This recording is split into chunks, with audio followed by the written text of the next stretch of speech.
रात्रि क्लास चल रहा था 5/12/1968। दूसरे पेज की चौथी लाइन में बात चल रही थी 40,000 वर्ष कलयुग की। हम लोगों से पूछेंगे तो वो 40,000 वर्ष ही बोलेंगे, 2-4 वर्ष आगे पीछे। भाई अच्छा 6 बरस गुजरा, कम 40 कहें, ऐसे भी नहीं कहेंगे। किससे भी पूछो और कभी भी पूछो, उनसे पूछेंगे तो बोलेंगे नहीं, कलयुग की आए तो 40,000 वर्ष ही है। अभी तो बहुत छोटा है। तो बच्चे नई दुनिया के लिए, अब बाप तो नया नहीं है ना बच्चे, बाप तो पूरा 5,000 साल पुराना है। मनुष्य सृष्टि का बाप है ना।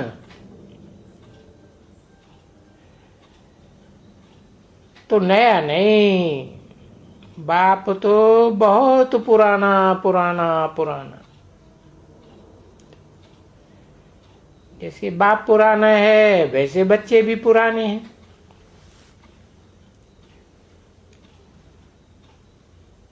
वैसे ही तुम्हारा पार्ट जो है वो बहुत वंडरफुल बातें हैं समझने की, कि इतनी छोटी सी बिंदु आत्मा में और 84 जन्म का पार्ट नुदा हुआ है, उसमें जरा भी फर्क नहीं पड़ सकता।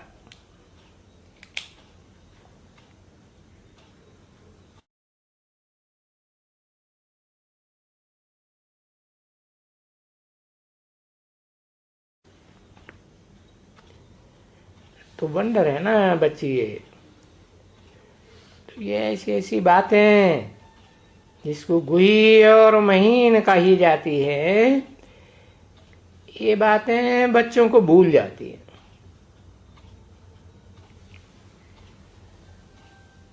अब आत्मा तो एकदम बिंदी समान है। अभी कहते भी आए हैं भक्ति मार्ग में कि आत्मा बहुत छोटी सितारे मिसल है,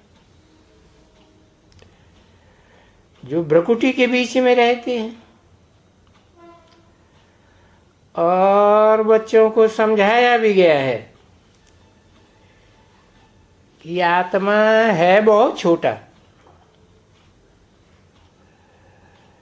परंतु जब बाप से पूछा है कि फिर ये बड़े बड़े क्यों कहते हैं, कि अंगुष्ठाकार है, ये है वो है, तो बोलो बड़े अगर बड़ी चीज न हो तो भक्ति कैसे करेंगे।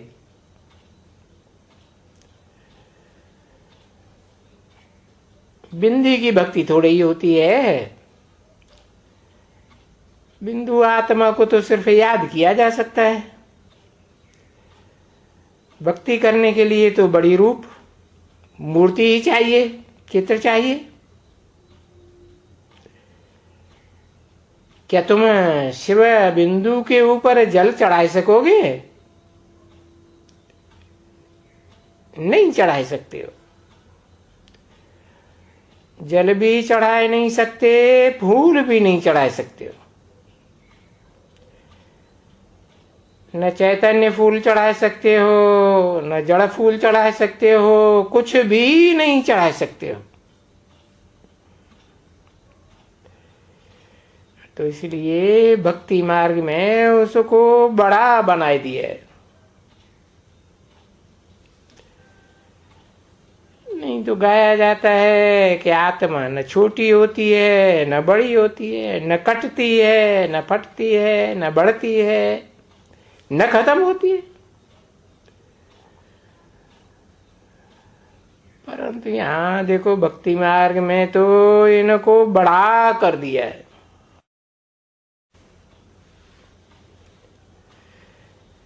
कितने बड़े बड़े शिवलिंग बनाते रहते, और फिर मूर्ति भी, शंकर की मूर्ति कितनी बड़ी बड़ी बनाते हैं।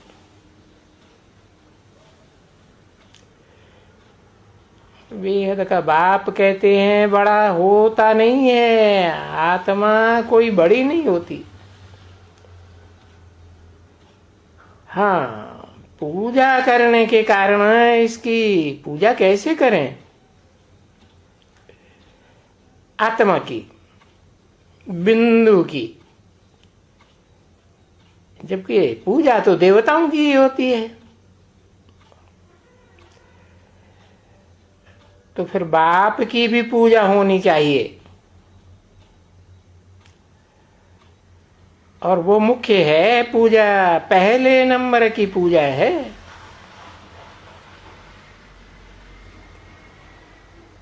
कि बाप खुद ही कहते हैं,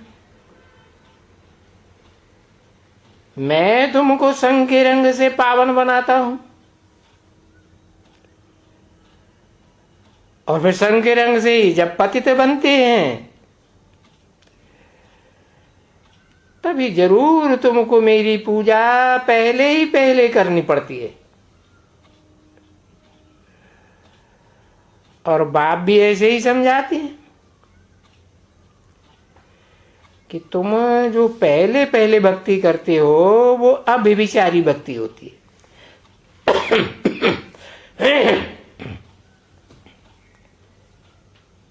एक की भक्ति, अनेक देवताओं की भक्ति नहीं, एक बाप की भक्ति। वो शिव की भक्ति होती है, ऐसे नहीं कि कोई शंकर की भक्ति कहें, नहीं।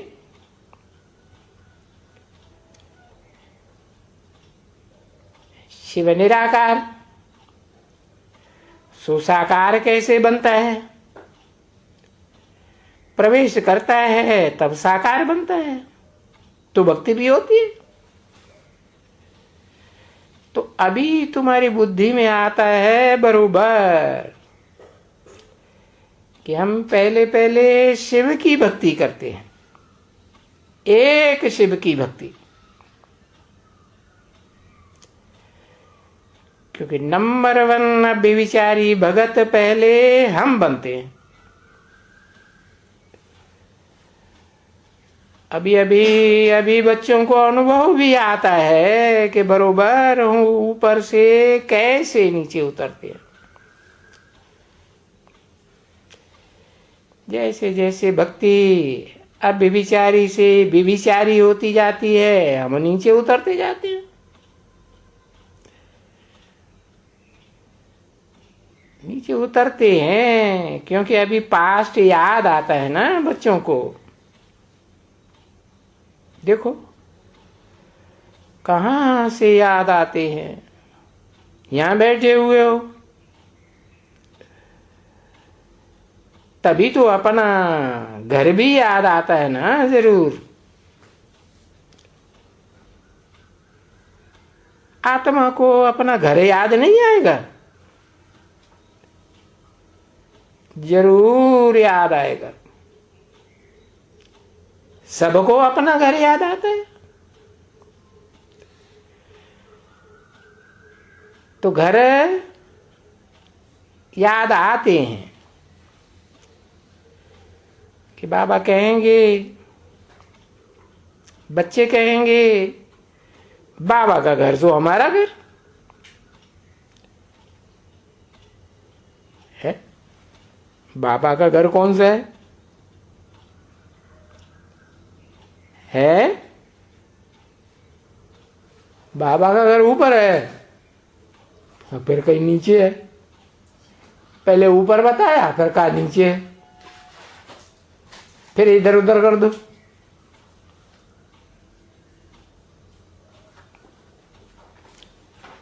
बाबा तो साकार निराकार का मेल कहा जाता है। मुकर्रर रथ में प्रवेश करे तब बाबा कहा जाता है।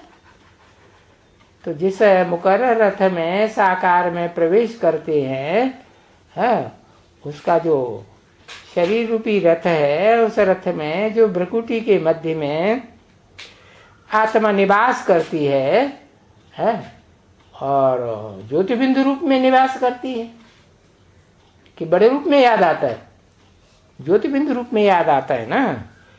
तो मनुष्य सृष्टि का बाप है, वो शिव बाप का कहना है कि बाप तो आते हैं, तो तुम बच्चों को नंबरवार आप समान निराकारी निर्विकारी निरहंकारी बनाते। तो जो अव्वल नंबर मुकर्रर रथ है, वो मुकर्रर रथधारी आत्मा भी निराकारी स्टेज में टिकती है। वही निराकारी धाम है भ्रकुटी के मध्य। तो वो बाबा का घर है, सो हम बच्चों का घर। ऐसे है ना बच्चे। तो बाबा भी निर्वाण धाम में रहते हैं, वाणी से परे हो जाते हैं। तो तुम आत्मा रूपी बच्चे भी निर्वाण धाम में रहते हो, जहां वाणी होती ही नहीं। आत्मा ही इतनी छोटी है, तो इतना बड़ा मुख कहां से आएगा? आर्गन से वहां है ही नहीं, तो वाणी कैसे चलेगी? फिर तुम बच्चों को ये भी मालूम है कि हम शरीर में जरूर आते हैं बाद में पाठ बजाने।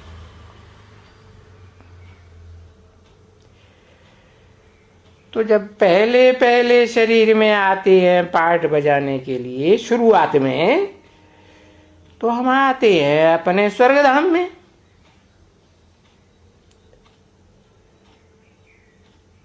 वहां से निर्वाण धाम से जब आते हो तो स्वर्गधाम में आते हो। फिर ये विचार आता है स्वर्गधाम में हम कैसे आए? विचार आता है ना, हम स्वर्गधाम में कैसे आए? अब सभी तो नहीं आ सकते हैं साथ साथ, आगे पीछे ही आएंगे। तो फिर ये समझाया जाता है कि स्वर्ग से नरक, नरक से स्वर्ग कैसे बनता है। नाम ही है स्वर्ग, स्वस्थिति में गया माना स्वर्ग में गया है। और देह भान वाले नर होते हैं, मनुष्य। तो नरक तो नरक ही बनाएगा ना।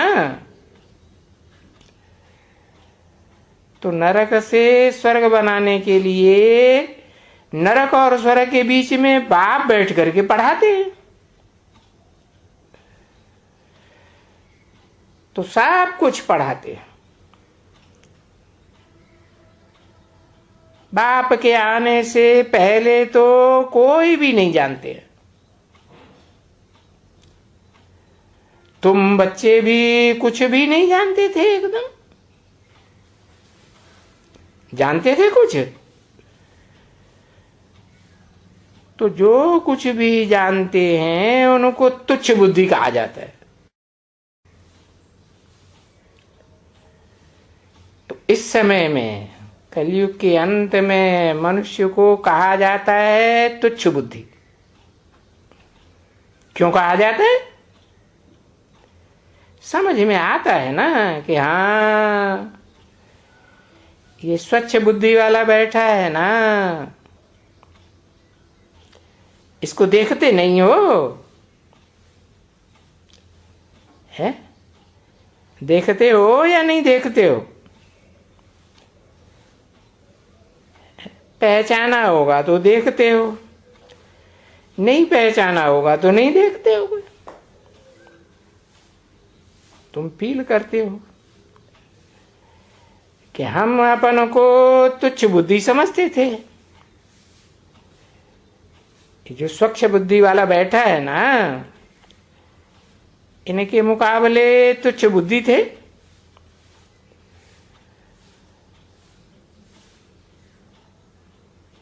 पास्ट की बात है। ऐसे तो मालूम था कि हम ये थे, हम ये हैं। नहीं, ये भी नहीं मालूम था। बाप ने आकर के बतलाया, बच्चों तुम ही बहुत जन्म के अंत के जन्म के भी अंत में मेरे से मिलते हो। बहुत जन्म कितने? 84 जन्म। 84 जन्म का अंत वानप्रस्थ अवस्था 60 साल। और 60 साल के जन्म के भी अंत में जाकर के जब वानप्रस्थ से भी अगली अवस्था चौथी होती है संन्यास, संपूर्ण न्यास, संपूर्ण त्याग। तन भी त्याग, धन भी त्याग, मन भी त्याग, मन के संकल्पों का भी त्याग। तब फिर मेरे से मिलते हो और मुझे पहचानते हो। त्याग से ही भाग्य बनता है ना। तो तुमको हम अपनी पहचान देते हैं। तो बाप ने पहचान दी। क्या पहचान दी? कि मैं बिंदी हूं। है बिंदी हूं। वो बिंदी बिंदी तो सभी आत्माएं बिंदी है। खास पहचान क्या हुई बाप की? कीड़े मकोड़े भी बिंदी है? तो कोई पेक्युलरिटी की बात हुई क्या? क्या कि मैं किस मुकर्रर रथ में आके प्रत्यक्ष होता हूं? और बाबा ने सारा इस ड्रामा को भी समझाया है। तो बच्चों की बुद्धि में बैठ जाता है। फिर नंबरवार पुरुषार्थ अनुसार है, कैसे किसकी बुद्धि में बैठता है। अब है तो बहुत सहज, इसलिए इस पढ़ाई का नाम ही रखा हुआ है सहज याद, सहज योग, सहज ज्ञान। ऐसे सहज है जैसे छोटे छोटे स्कूल में बेसिक में बच्चों को याद टीचर से रखी जाती है, क्योंकि टीचर उनको आप समान बनाते हैं, बैरिस्टर बनाते हैं। 5/12/1968 की रात्रि क्लास का 3रा पेज। अभी बच्चे कोई बैरिस्टर हैं तो नहीं ना। तो ऐसे ही अभी भी जैसे तुम कोई अभी देवता हो, है थोड़ी। तो ये देवता तुमको कौन बनाते हैं? तुम बोलेंगे हमको बाबा बनाते हैं। अब बाबा कहें तो बाबा सबसे सुप्रीम टीचर, और बाबा सबसे सुप्रीम फादर। बाबा सबसे सुप्रीम, सुप्रीम समझते हो? सुप्रीम माने ऊंचे ते ऊंचा। तो ऊंचे ते ऊंचा ये दुनिया की बात है साकार दुनिया की बात है या निराकारी दुनिया की बात है?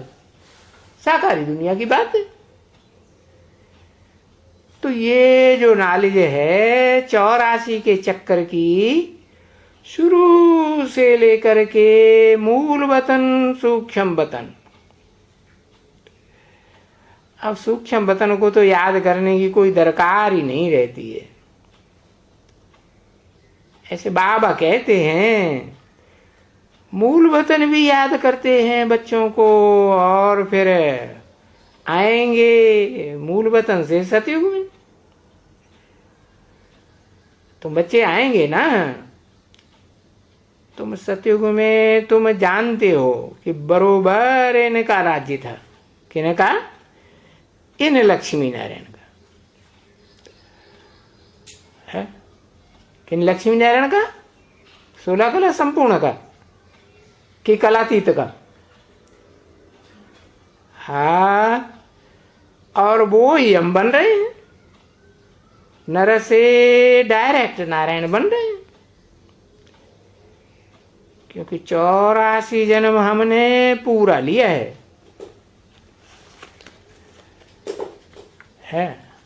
पूरा माने पूरा, 1 सेकंड भी कम नहीं। हम थे ये, फिर से हमको होना पड़ता है।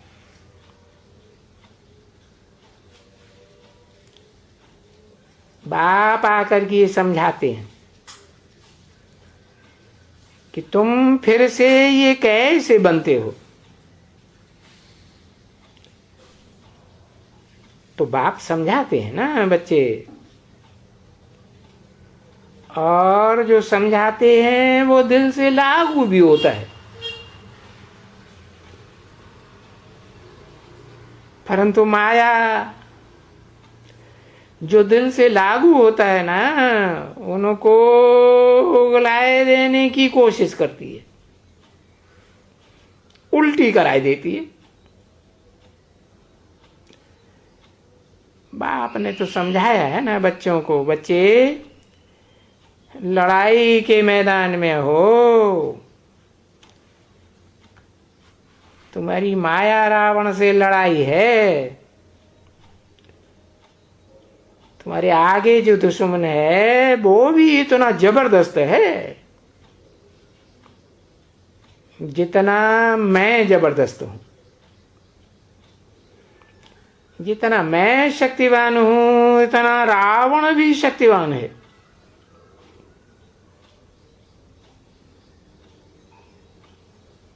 कहाँ 10 शीश वाला रावण, और कहाँ 1 सिर वाला राम। शक्तिवान तो दोनों है। अभी ये बातें तो किसी को पता ही नहीं है ना बच्ची। रावण राज्य कहते तो हैं, परंतु उनको पता थोड़ा ही पड़ता है कि रावण राज्य क्या है? वो जानते थोड़े ही हैं कि व्यभिचारी राज्य को रावण राज्य कहा जाता है।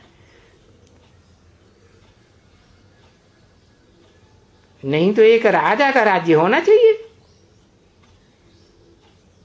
मंत्रियों की भी दरकार नहीं।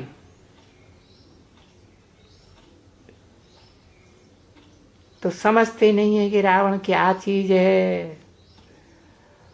और ये भारत में ही ये कथाएं वार्ताएं या जन्म शिव जयंती भारत में है, और रावण की जयंती भी भारत में है।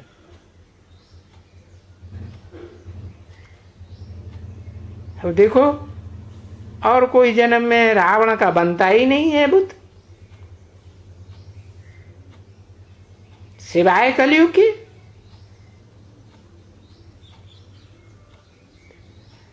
अब तीनों धर्मों में जो मुख्य मुख्य धर्म है, इस्लामी, बौद्धिक, क्रिश्चियन, इस दुनिया के, इन धर्मों में ये रावण, इस रावण को कोई जानते ही नहीं है।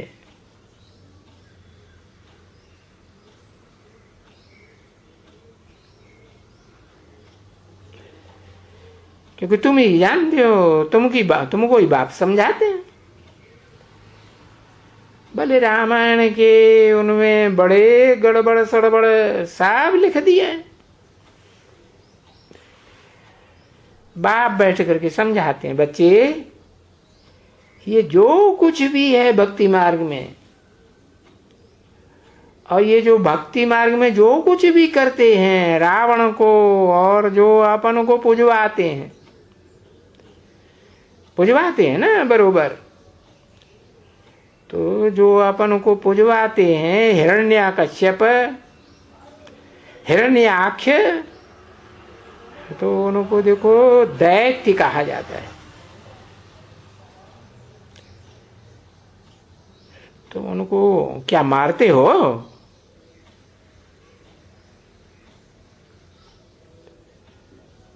कैसे होते हैं ना, जैसे कैरी होती है, केरी, कच्चे आम। तुमने कभी कच्चे आम नरसिंह को मारे हैं?